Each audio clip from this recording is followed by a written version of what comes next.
Hey guys, are you ready to transform your mind so you can transform your life? Coach Myrna brings you one-on-one coaching and expert guests weekly to help you to grow. Because happiness is the progressive realization of a worthy goal. Looking for personal growth? Let's do it. For millions of businesses, Shopify helps you do your thing however you cha-ching. Shopify is the home of the #1 checkout on the planet. Upgrade your business and get the same checkout as Kim Kardashian Skims. Sign up now for $1 per month trial period at shopify.com/transform, all lowercase.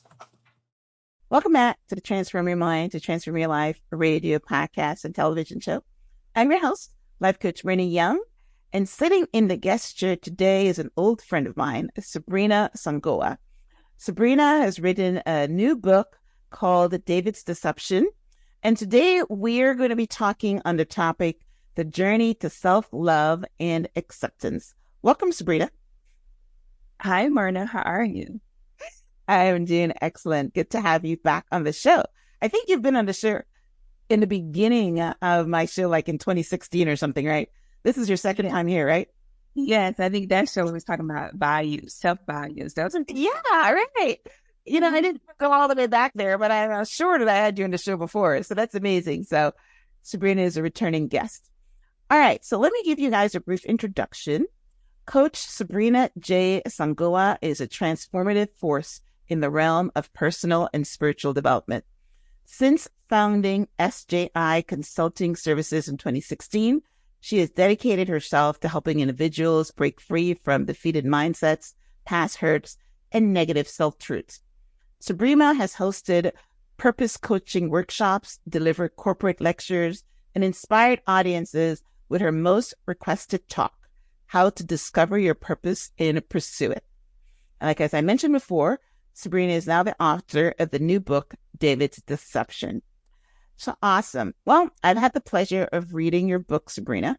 A very excellent book, very well written. It's one of, those stories that you want to turn the page. So it was excellent. It's almost like my book. When I wrote my book, people would say that they want to finish it in one sitting because they can't wait to see what happens next. So I appreciate writing like that. All right. So let's dive right in, Sabrena. In your book, David's Deception, you shared a story of deception from your 6-year relationship with the father of your 3 children. Mm-hmm. What was the inspiration for writing this book and sharing such a personal story? Well, I started writing the book about 17 years ago. At that time, I was very hurt, very angry, and I just wanted to vent, right? So it started out as a man-hater book. I just wanted the world to know this is what this man did to me.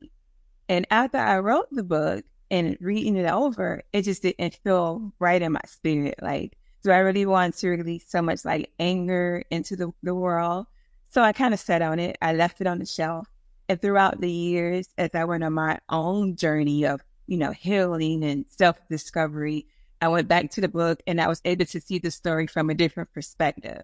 So although it's called David's Deception, when I looked at the story again, it was like, well, did he deceive me or did I deceive myself?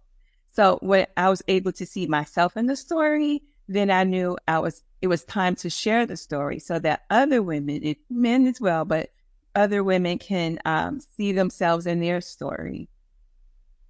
Yeah, that is very true, because a lot of times, that's actually a very good point. Because a lot of times because now you're a coach, Sabrena, so you know that people that come to us, they normally have blind spots. They don't see unless, someone has to point it out to them.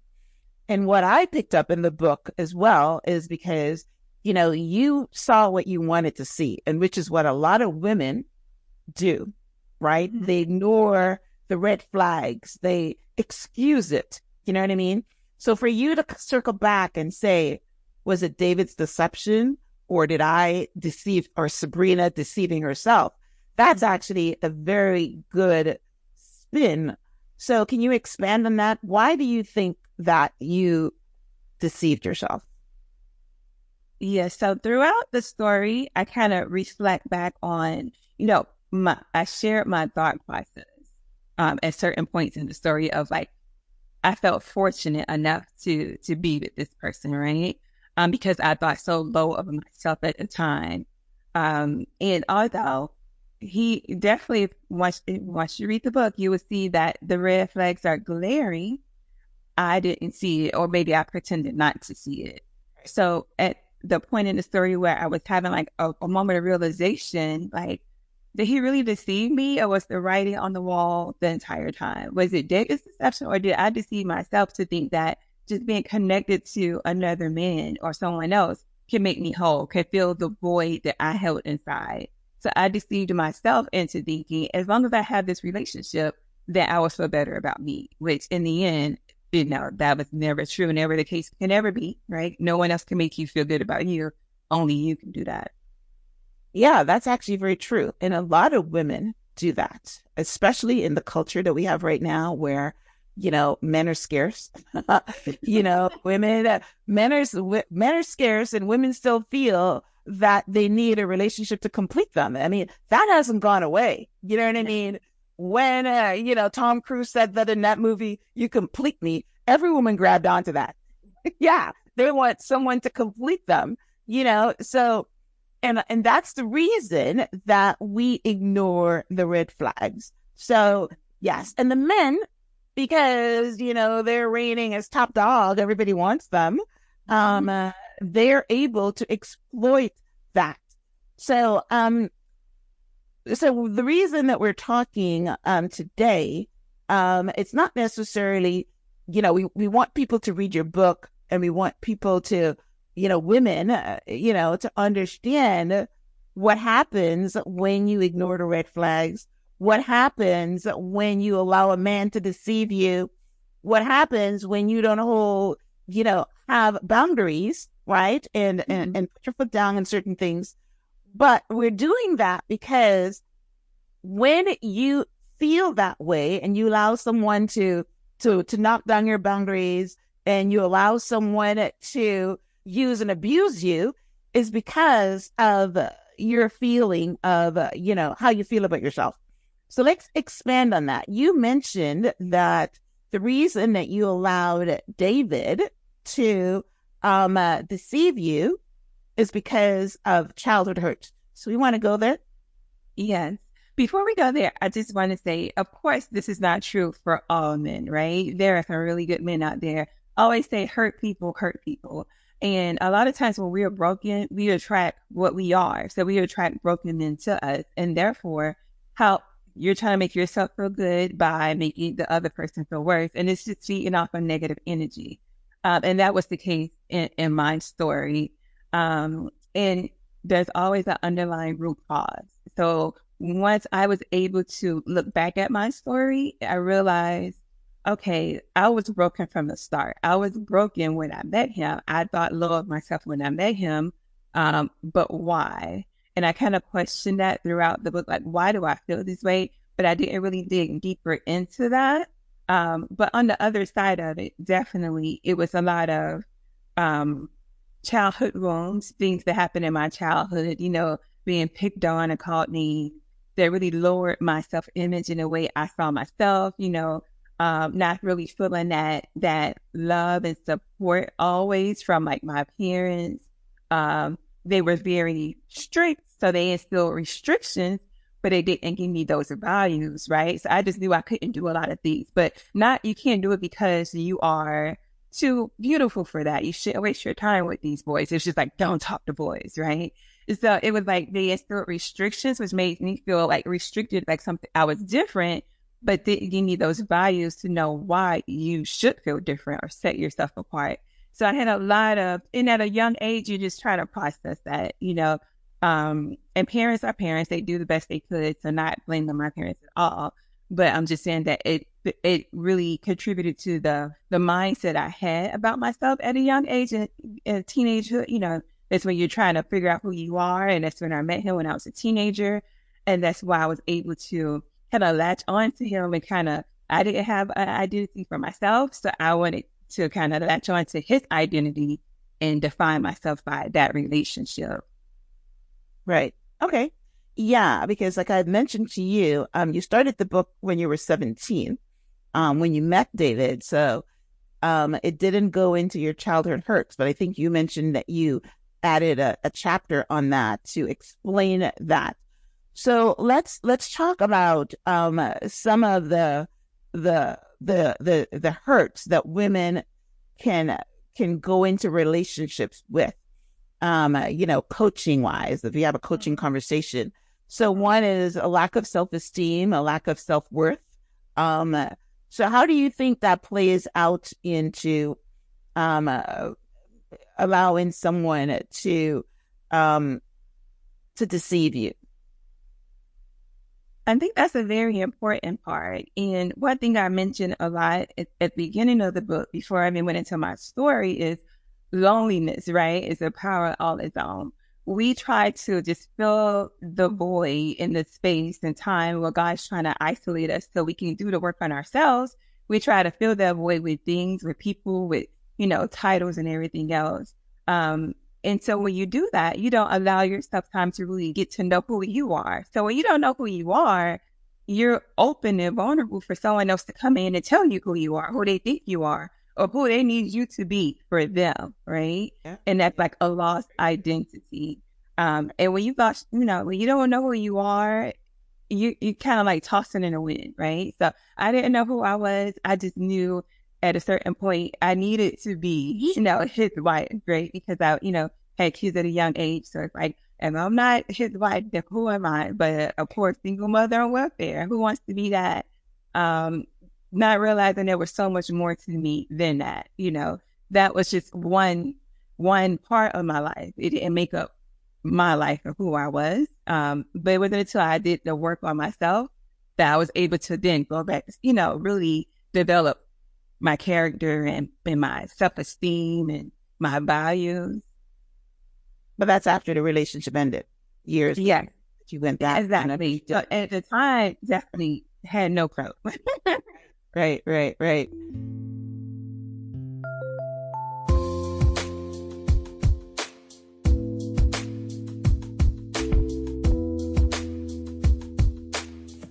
When you think of businesses that are selling through the roof, like Kim Kardashian's Skims or Justin Bieber's Drew House, you think about a great product or a cool brand with brilliant marketing. But an often overlooked secret is actually the businesses behind the business, making selling and for shoppers buying simple. For millions of businesses, including Skims and Drew House, that business is Shopify. Shopify helps you do your thing however you cha-ching.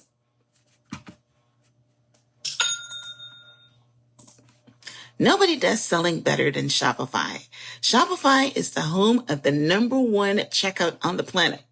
So, if you're into growing your business, your commerce platform better be ready to sell wherever your customers are scrolling or strolling on the web, in your store, in their feed, and everywhere in between. Businesses that sell more sell on Shopify. Upgrade your business today and get the same checkout as Kim Kardashian's Skims. Sign up for $1 per month trial period at shopify.com/transform, all lowercase. Go to shopify.com/transform to upgrade your selling today. Shopify.com/transform. Okay, now I think in your story, you mentioned there was a lot of times when you were suspicious, or you weren't getting from him. I shouldn't say suspicious. I don't think you're suspicious, but you weren't getting from him what you wanted, and you stayed in the relationship anyway. So a lot of times women would say, you're not giving me what I want, so I'm going to go and look for it somewhere else, or I'm going to say goodbye. But, you stayed there probably because you had 2 kids already. So as a coach, why do you think women stay in relationships longer than they should. And you can use your personal experience to kind of temper that. Yes, definitely because of fear, right? Fear drives a lot of our bad decisions. And for myself in particular, I was afraid. I was afraid that, well, if I let go of this, and at the time I was 22 with 3 kids, right? So it's like, if I let go of this, then what do I have? And then no one else is going to want me. 3 kids at 22. My life is ruined beyond repair. Even before having kids, because in the book I detailed, like before having kids, I was suspicious. I was suspicious about him and like other women and sort of mom. But it was like, well, if I break up with him, then who am I? I'm fortunate enough that he even chose to have me as his girlfriend. Because again, who am I? And that stems back from childhood wounds and the way I saw myself, right? Kind of goes full circle. If you don't do the work on yourself beforehand, you get in a relationship, you still don't know who you are, then you are afraid. You hold on to that relationship, even when it's not worth holding on to. It's like, you're not adding to me, but without you, who am I? So that was my underlying thought.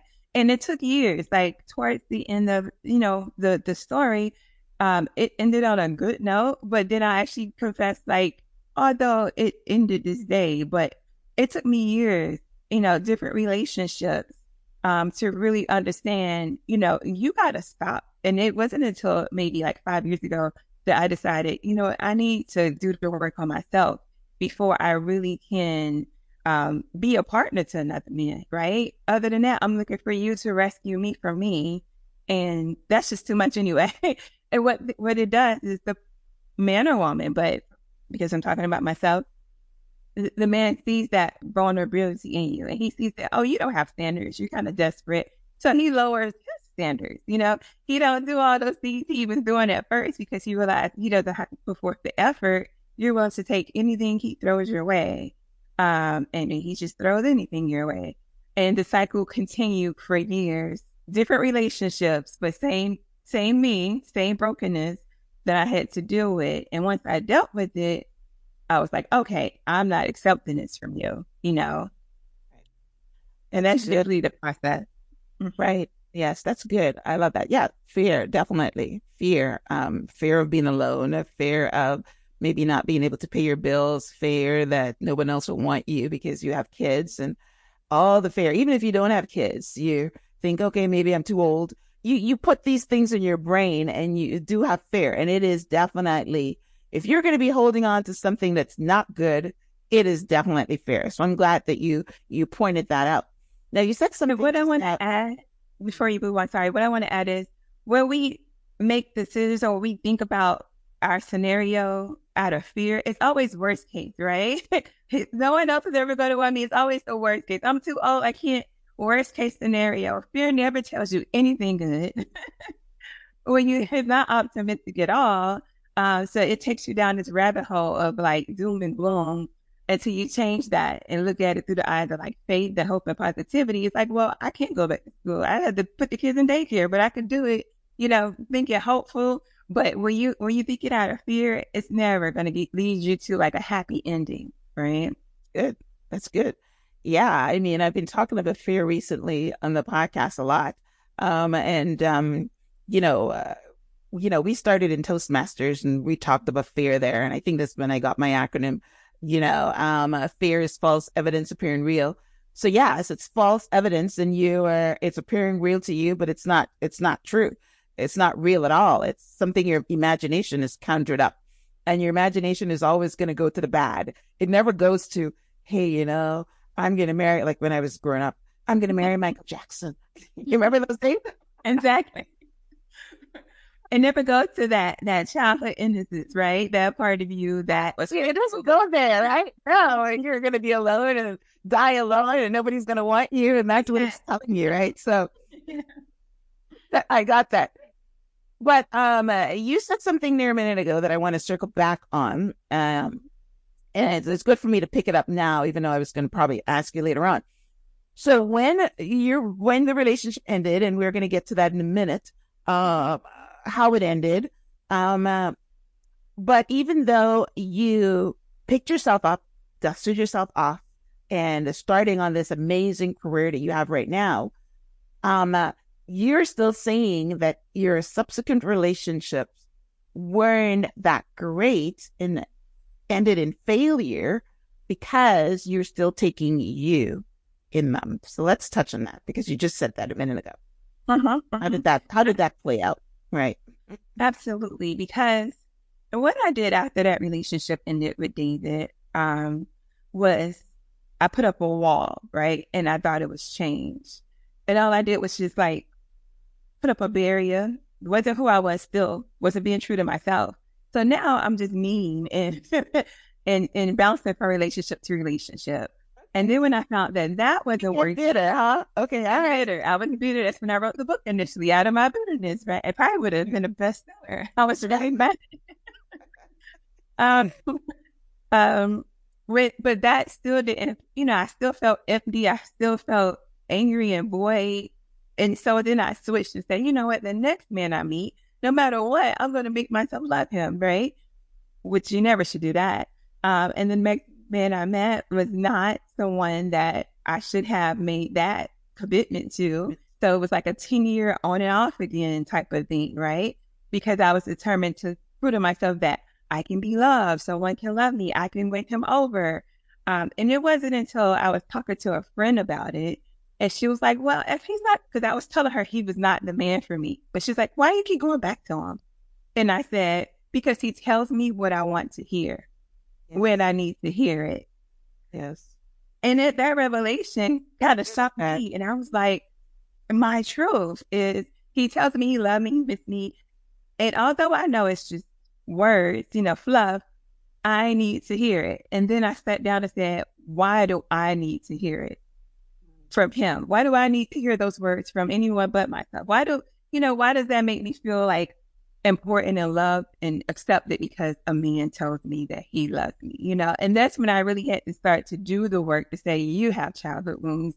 You didn't hear this from maybe your dad. I had to really get down to the root of the issue in order to stop the cycle. And now, happily married now, but it really did go on in different ways. First, I was mean, angry. Then I was, a pushover, just trying to discover who I am without actually stopping to discover who I am.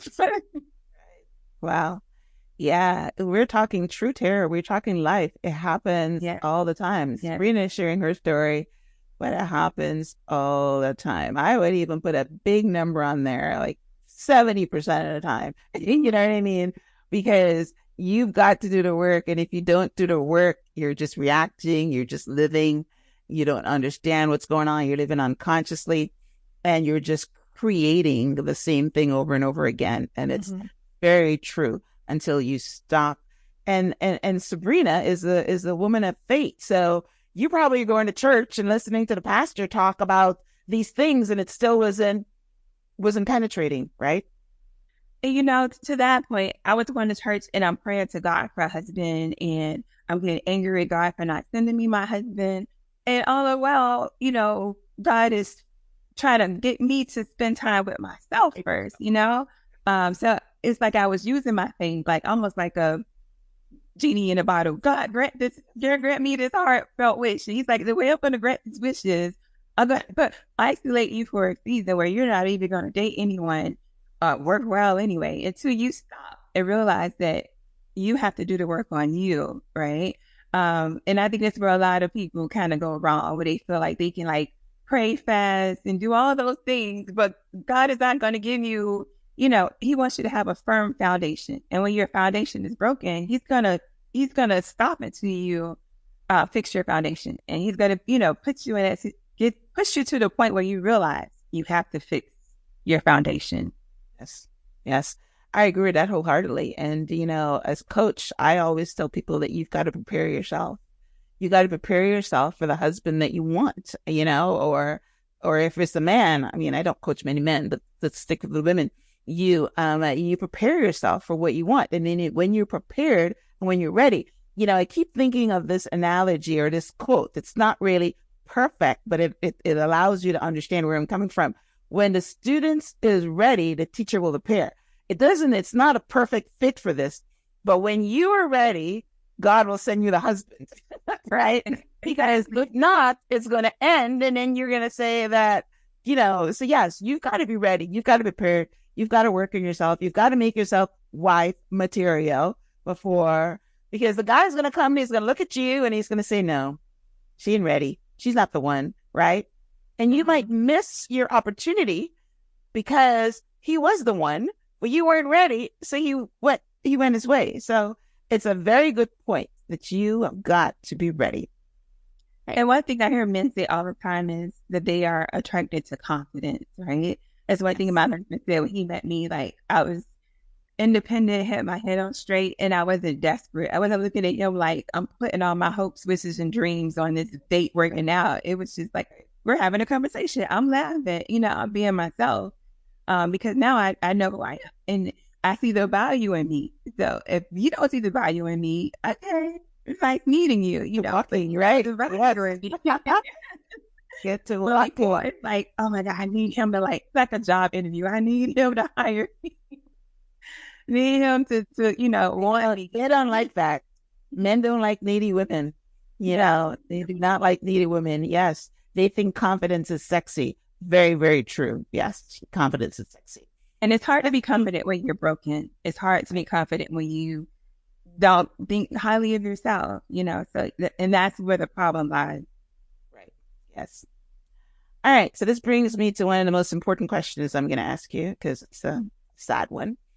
So, without giving too much away, David's deception takes us to the crescendo of his main deception, and you finding out that that he was in a relationship with someone else, and you decided to take your life. Walk us through that. Yeah. So at that time in the story, I had lost my job. I had my son, and then 5 months later, I had my twins. So it's really like 3 babies. And then I was unemployed. I moved so far away from my family, so I was isolated. And I really just was holding on to him for everything, and it's like, I was ashamed of myself that I, was a single mom, on welfare at such a young age. And I had such high hopes and dreams for my life, so I felt like a failure. And in my mind, the only way to make this right, to turn this narrative into like a happy ending, is if we got married, And the more I hoped for it and the more I desperately tried, because once again, a man can see when you're desperate, the more distant he became, and to the point where I was starting to think, I don't know much about him. It's been 6 years and he's still a mystery to me.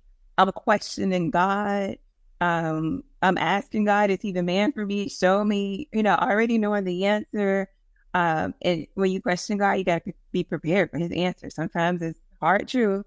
And so that was his answer. He showed me that, no, he's not the man for you. He's never going to be your husband.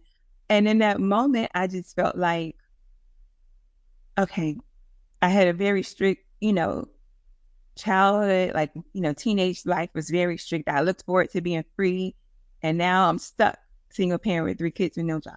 Like, I didn't see a happy ending to my story, which is why, I made that attempt at suicide. And then I got scared. It was like, what? I don't want to do this. And I called the ambulance. But one thing I can say, just thinking back on it in hindsight, right, and the book for me has been very therapeutic because I was able to reflect a lot on that time in my life. I didn't want to end my life. I just really wanted to live. I wanted to feel like my life was worth living. And that's a lot of people who are like feeling hopeless and in despair. They just feel like their life is not worth living. They want to live. They just don't see how that's possible at that point in your life, right? Not realizing that it's temporary. It's all temporary. It's nothing that's permanent. God can do all things. But that's what my mindset was at the time. I just didn't see a happy ending to my story. Right. So, yeah. So, I know it seems, at 22 with 3 kids, and you recognize that the father of your kids is already in a relationship and you're not going to get married. I can understand. But I like what you did right after that. You went on to, like I said, in the beginning, you went on and got your master's in marketing and went to school. Like you mentioned, you put the kids in daycare and go to school, because a lot of women would think, oh, I got 3 kids. How am I going to work? How am I going to go to school? How am I going to do this? But yes, just put your kids in daycare and do it and elevate yourself, and not necessarily sit around. And you mentioned that you were on welfare, and do that. So talk us through the mindset shift that happened from I don't want to live to I'm going to be successful. You know what? I always was a dreamer, like a determined person. And it felt like every time I tried to like leave Florida or move, relocate, something happened. I had to come back. I talk about it in the book.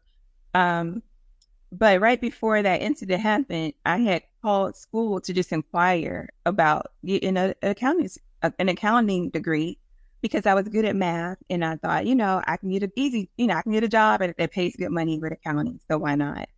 And then the lady came by and gave me the pamphlet, and that was just God, because God knew like who I am at my core was somebody who was driven, who had desires, who wanted to be a business professional. So the girl on the cover of the pamphlet, she looked like she was around my age, with a briefcase. And I just kept staring at that. And I'm like, I can beat her. I want to be her. That's supposed to be me, And so after, I had the incident, and everybody, my family kind of rallied around me and poured into me. And my pastor came over, just reminded me like, God loves you, and then my mom helped out because I didn't have a car at the time. They gave me a car. I started to become a little bit more hopeful, right? So it's good to have a support system. And for a long time, everybody kind of was like, that's her life. She ruined it, let her go. And that's why I felt so isolated. But when they realized, oh, she's about to end her life, let's help her. That kind of gave me hope. So I'm like, if everybody's willing to pour into me, what can I do for myself? And I saw that pamphlet again with the girl on the cover. I'm like, you know what? This is going to meet me. I'm going to go back to school. I don't know how I'm going to do it, but I'll make it happen. And I worked full time. I went to school full time, and I had 3 kids. And I got actually 3 degrees now. And I got them all while raising my kids. So when I tell you that nothing is impossible, it's just our mindset, the barriers that we have in our mind tells us is not possible. Is it easy? No. Was it hard? No. But it was hard being stuck, not knowing how to pay the rent on welfare. Going back to school, I was tired, but at least he gave me fulfillment, and it helped me get to the next level. That's beautiful. That's beautiful. Yes. Listen, congratulations on that. Congratulations on that. This is a good story.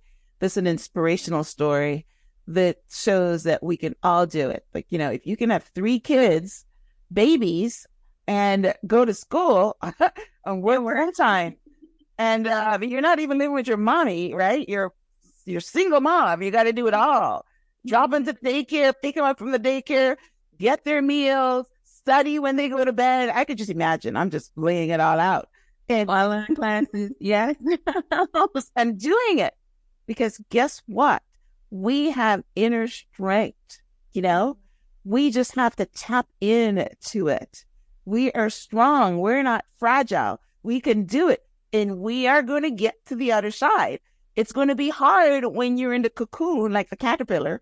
But at some point in time, you get out of that cocoon and you fly like a butterfly. And you have done that. So I am very proud of you to have done the work on yourself. You've become a successful business person, and written your book, putting it out in the world, your story to help other women. Now you're a certified coach. You've done it all. No climbing, but yes, when I look back after from that day, wow, didn't know any of this was up ahead, but God knew, right? And that's why I always say never make long-term decisions based on temporary circumstances because you just don't know what's up ahead. The next day, your life changes when you was about to end it the night before, you know? Exactly. I just finished recording an episode before our conversation today. And it's something that I just learned and I thought I had to teach on it. And it says that mountains are created by earthquakes. Can you believe that? That's right. Yeah, isn't that amazing? And I just finished recording an episode in that. And this is exactly what we're talking about here. You get a Cat 7 earthquake, it's knock you off your feet. But guess what? That pressure allows you to build mountains. And that's exactly what you've done. You built mountains and you're now, you're not at the mountaintop yet. I'm pretty sure you're still growing and you're still, but you never really get there, right? So the journey or the happiness is in the process of, so that is amazing. That is very beautiful. So I'm glad that you were able to do that. Now, one of the, I put a label on this conversation today, and the label that I put on it is the journey to self-love and acceptance. So I know that we talked about you doing the work that you're no longer desperate, and you're doing the work where for men, as far as being the partner that a man wants. So how did you learn to love yourself, though? Walk us through that. I've learned to spend time alone with myself. That's something I still do now, even though I am married. I went to the Janet Jackson concert by myself recently, which everybody was like, what? And that really took me understanding you're not going to show up the way you desire to. Okay, let me put it this way. I had high standards for myself, right? I wanted to be able to check all these boxes, right? But then one day God told me, but do you check their boxes? Like, so you're up here with your standards. Yes. Yes, like you're up here with your standards, but you don't even hold those high standards for yourself. So I had an entire year where I called it self-care season, where I really just spent time getting to know myself, understanding what I like and what I don't like, doing some like self-improvement, self-care improvement, things that like doing dental work and all that. And I even took myself on vacation, like booked a 5-star hotel. I'm like, let me do it for myself. Let me show myself that I love and value me. So that then whether God send me a husband or not, I'm happy. And I relocated, to the northern DC area, not looking for a husband. I relocated because I was ready to enjoy my life and have fun. And I was like, okay, my kids are, off onto their next journey in life. Thank God I survived parenthood. I'm ready to live. And so I relocated with no thought other than to come enjoy my life. And I met my husband just out enjoying my life. And it was just that simple where I didn't walk around looking like, are you looking at me? Do you like what I have on? Really looking for somebody to validate and accept me.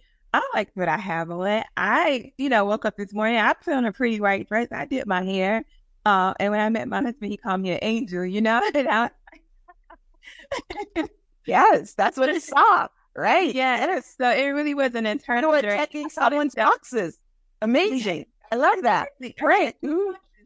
And he actually said, like, I was praying for a wife who could, who's a Christian, who can pray with me, who's headstrong, who, all the things that he was looking for. I was that person. Yes. But yes, prior to doing self-care, I wasn't showing up as that person. He would have just walked past me.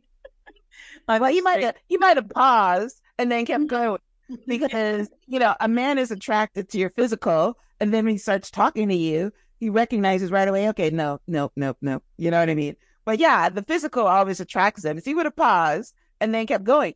But that is so important. We mentioned it earlier, but it's worth saying again that you have got to be prepared before God will send you the correct one. Because just like how you're looking, listen, these guys are looking too. They're no longer wanting, well, I don't know. I mean, everybody is on Instagram now showing this fabulous body that they bought. And the men look at that, but they want more substance. They want more for a life partner. Do you look for more stuff? Just like you said, he wants someone that can pray with him. He wants someone that's already got her own job and, confident and would add to him, instead of taking from him, you would add to him. Like when they call a power couple, which means that each of you is contributing to the relationship. And that's what it's all about, right? Exactly. That's already what it's all about. So yes, and then and you have to love yourself, because if you don't love yourself, you can't give away what you don't have. Another one of my favorite quotes. You can't give away what you don't have. And if you don't have self-love, then you can't love somebody. You might think that you can, but you can't really love them, because you don't have. You can't show up as your best, right? No. To your point, he wouldn't have stopped, because some days I didn't show up at my best. I would just quit on anything and just walk out the door, and God was like, look how you're showing up. I really had to look at myself completely from head to toe and say, you know what? I see why I don't have a husband. Look at me. That's the hard truth in doing the work by yourself. So I'm an advocate for self-care. Self-care season, take the time out and get to know you. Yes. I'm an advocate for that too, myself. I take care of my mind and my body and my spirit. We're all three, and I take care of them. I take care of them all, and I'm always learning. And one of the things about, what we do here on this show is that we promote personal growth. Personal growth is personal growth. It is self-care. It is learning. It's showing up as your best self, because you're always improving, right? You're always improving. And when you're improving, then, men love that, because yes, you're working on yourself. I heard someone say once that a man doesn't even care if you're overweight once you're working on it. You know what I mean? Yeah, you're working on it. You're going to the gym. You're trying, right? You're trying to eat healthy. You're working on it, right? Maybe you're not there yet, but you're working on it. But if you don't care, right, that's a turn off, right? Exactly. And you package it nicely, right? You still dress nice. You still, although you're overweight, you wear clothes that complement your figure. That's something to look at. Right. And you go to dinner and he sees you're not ordering all pizza and eating it. That they look at all that. So that is beautiful. And yeah, I was at your going away party. So I remember when you say, I'm moving to the DC area. I'm gonna be coaching, and I'm gonna be having clients, and I'm gonna do, and it's the power of intention. Yeah. I started rereading a book, one of the books that I love. It's The Alchemist. I think I've read it now like 3 times. So I started it this morning. And the very first thing, the author says is that, whatever you want, the universe conspires to give it to you. You just have to know what you want. If you know what you want and you go after it, then the universe will, give it to you. And there's a scripture that says the same thing. Ask and you will receive, seek and you find, knock and the door will be open to you. So we got to seek, we got to ask, and we got to knock. And that's what you did. Yeah. And the door opened. The door opened. And my anniversary is tomorrow. Yeah. And your birthday. So that's great. Yeah. So we'll not be hearing tomorrow. But so that is amazing. Yes. All right. So this was great. Great conversation, Sabrena. Like I said, I'm proud of where you've come from and where you are and where you're heading. And so congratulations and best of luck. Now, tell the listeners about your book, where they can pick it up. We know it's on Amazon. Your social media handles, your website that they can contact you, because you're now a coach. Yes. So the book is called David's Deception. It's on Amazon and Barnes and Nobles. My website, SJI Consulting.net. You can go on my website, learn more about me and my purpose coaching program. Follow me on Instagram. It's speaker Jay, Jay, on Instagram, Facebook, and Twitter. And I pray over anyone who gets the book that, not only is it entertaining and inspiring, but I pray that it's just something that resonates with you, that you find hope out of my story and you're inspired to discover the beauty of God's purpose and his will in your own. Beautiful. Well said. Well said. Yeah, because, like you said in your bio, that your most requested talk is how to discover your purpose and pursue it. Mm-hmm. And when we were friends and, communicating on a regular basis, you moved away, so we really haven't kept in touch. That was your ministry purpose. And I know you had your website. Yep. What was that? My next book is How to Discover Your Purpose. Yeah. Yes, exactly. I mean, that was basically your ministry and your message. And that's all we talked about, purpose. Mm-hmm.